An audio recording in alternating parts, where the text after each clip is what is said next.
So good morning and welcome to Monkhouse on Mondays. Today I have with me Fraser Ford. Now, Fraser and I met because Fraser was part of the CIMSPA youth panel, and Fraser asked me if I would be his mentor. So we've been having some really interesting conversations. Fraser, tell us about yourself. Who are you? What do you do and where do you do it?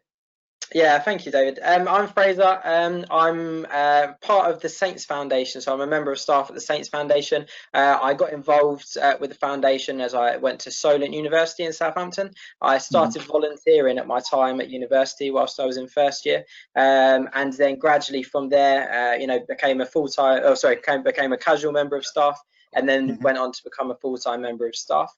And also, whilst I was at university, I joined the CIMSPA youth panel, which was a really good opportunity to, kind of further my career. It was very relevant to what I was doing with my studies. So I'd done 3 years at Solent as an undergrad student. I then stuck around to do my master's degree as well, and it was all, CIMSPA was a big part of that. And also being part of the foundation was really important for that as well, gaining that experience as well as what we were studying on the course was really beneficial. So I really enjoyed my time. So good. And you've done all kinds of different roles. I think the highlight was the one when you told me you were the mascot. You used to dress up as the mascot and do some work as the Southampton Football Club's mascot. So what else have you got up to apart from dressing up in a big costume? Yeah, that's it. That was obviously a really enjoyable experience. I've done that on a couple of match days. But really, starting off with Kicks sessions. So Kicks is a Premier League session or initiative to get young people, maybe a bit from socially deprived areas, to get them involved in sport, in football. Not always football, but primarily football, and to get them into an environment where it's a safe environment. There, they can come along, they can have a kick about, they can be with their friends, but it's safe. Which was really good starting point. Since then, I've done, been part of the Saints Ability project. So Saints Ability is working with our disabled participants, which is brilliant. I've been involved with elderly people, trying to get, working on their flexibility and things like that, which is really good. So there's so many different projects that the Saints Foundation do, and it's been, really, good to be involved in those projects. And the people are all, brilliant people. Really have a laugh, and it's a really good atmosphere at all of the sessions, which is brilliant. Absolutely, and the interesting thing about football is that loyalty to the badge, isn't it? This is really quite important, and it opens up quite a lot of doors for you. You're talking about working with what the sector likes to call hard to reach, but they're obviously not hard to reach because you are getting there. You're using the badge, you're using the brand loyalty to get into these communities and make a difference. Yeah, absolutely. That really ties into my full-time role. So since I've left university, I've started full-time with the foundation, and I'm based in a secondary school.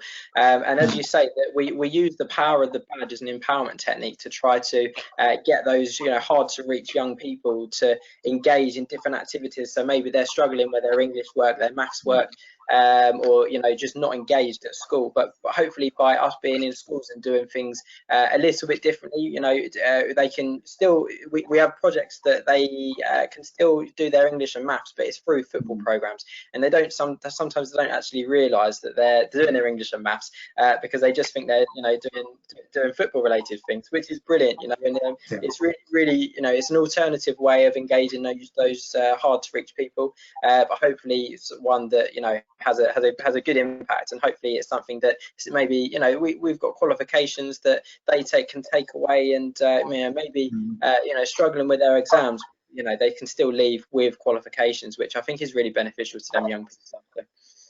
Absolutely, and it's really making a difference. And the conversation we had earlier was around the stuff that you've been doing during lockdown, because again, the club's stepped up, hasn't it? And it's really been working hard to support its community. So what sort of things have you been doing during lockdown? Yeah, that's right. The club, Southampton Football Club and the foundation collectively have been working, really hard over the lockdown. So we've had our relationship with Fraser, so with food parcels to vulnerable people that maybe can't go out and get their shopping at the moment. We've been delivering prescriptions, which is really important at the moment for people obviously that can't go out and get their prescriptions. Making phone calls to maybe socially isolated people that are living on their own. Some of our our participants that come along to our sessions, and they work on their flexibility or whatever it may be, but they can't come to those sessions at the moment. So we've been sending booklets out to them to make sure they can continue to do that if they want to, which has been really good. And also making phone calls to them to check in, obviously make sure how they are. We have a referral system, so if they aren't getting their shopping or they're struggling a little bit, they can we can make that a little bit easier for them, and also to check in how they're doing with their exercises, which has been brilliant as well. And then from a school's perspective, we've been doing online delivery as well. So those projects that we've just been talking about, where the English, the maths, the different projects that we do within schools, we've still been doing those but online, and this had a lot of people. I think it was over 100 people engage in those sessions, which has been absolutely brilliant. So that's fantastic. It's so good to hear the power of the badge, so good to hear big organizations doing these things within their community. But the reason we were having a conversation is back to the mentoring program, and it was about you and your career and what you want to do. And I think you did talk about taking some time to reflect on what you achieved in the last few years. And so what did you come up with when you took that time to reflect? It was a really good time. It's obviously been a busy time at the moment, but it has given us that time to reflect. And I came down to Southampton from Kent to start university, ended up obviously being involved with the foundation, like I've said. And it's been a really good time if I'm working 6-7 days a week, sometimes it's been a really good time to sit back and reflect. And I came down here from college. I wasn't really sure what I wanted to do. I chose a course because that's what I enjoyed doing. But really, as I said, it's really things have all kind of fallen into place where you work hard, you do things that you enjoy. I've always tried to say yes to an opportunity rather than saying no, and things you start kind of taking part in things that you do realize that you do like, and that kind of focuses where you're going. And I've realised that I enjoy sport. I've always enjoyed sport. I enjoy helping people and trying to make other people's lives better. And those two things, what we're doing at the foundation, and I think every member of staff at the foundation as well, they all have the same aim, which is to help people, to empower people, to inspire people, and everyone working towards the same goal, which is I love being part of the team. I love doing that. And I'm very fortunate to be involved in that. And from a personal perspective, it's been really good to be involved in the club as well. The club is very good to their staff as well. So fantastic. Well, that's really good and positive to hear. And I think anybody watching this will understand why you were a valued member of the CIMSPA Youth Panel. But tell us, what did you get out of the Youth Panel? What did you get out of being part of that? Yeah, I think that first of all, it was a brilliant opportunity to be involved in the panel and to be working with an organisation like CIMSPA.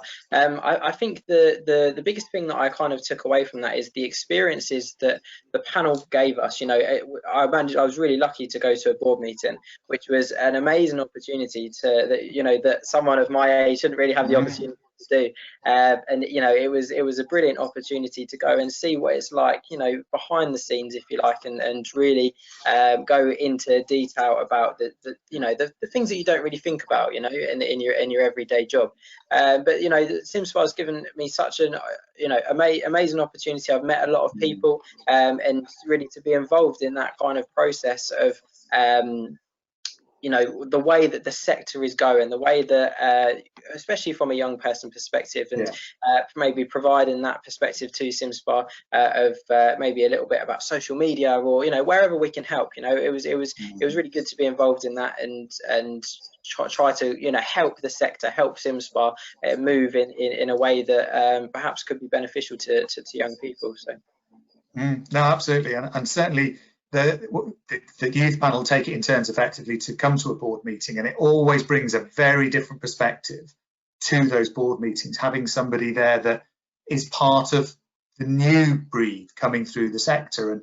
And certainly the stuff that I've learned from you, from a point of view of your energy, your passions, and this difference around wanting to really make a difference. And I think that's been so positive from our point of view. I do need to say at this point, we've got to say a big thank you to Danny, who basically helped run well, she ran it, didn't she? Let's face it, she ran the youth panel. Malcolm chairs it and does a fantastic job, but we have to say a big thank you to Danny, I think, at this stage. 100%. Yeah, they've been absolutely brilliant, and I know how much, you know, every single member of the youth panel is very appreciative and thankful for the work that they do. So absolutely. That's good. So what's the next 12 months hold for you then? Sorry,